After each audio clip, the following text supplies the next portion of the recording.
আকৌ এবাৰ মোৰ নতুন ভিডিঅ'লৈ সকলোকে স্বাগতম জনাইছোঁ। আৰু এতিয়া ৰাতিপুৱা সময় যিহেতু মই ঘৰৰ কামকেইটা কৰি আহিলোঁ পাকঘৰলৈ।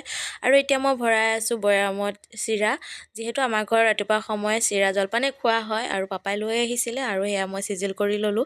আৰু সকলোখিনি বস্তু চিজিল কৰি লৈ মই এতিয়া পাকঘৰটো চফা কৰি ল'লোঁ। আৰু পাকঘৰটো চফা কৰি লৈ মই এফালে বনাবলৈ ৰেডি কৰি ল'লোঁ পকৰি, আৰু লগতে গৰম কৰি আছিলোঁ গাখীৰ। আৰু এয়া মোৰ পকৰিও হৈ গ'ল বনাই।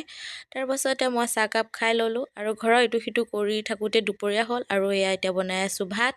আৰু এইফালে মায়ে চফা কৰি আছে লাই শাকৰ ভাজি বনাবৰ কাৰণে। আৰু এয়া মোৰ ভাত বনা হৈ গ'ল। আৰু এতিয়া মই দালিত তেল মাৰিলোঁ।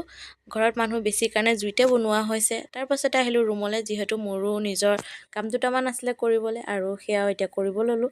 আজিলৈ ইমানে। আকৌ লগ পাম মোৰ নতুন এটা ভিডিঅ'ৰ সৈতে। আজিলৈ বাই বাই।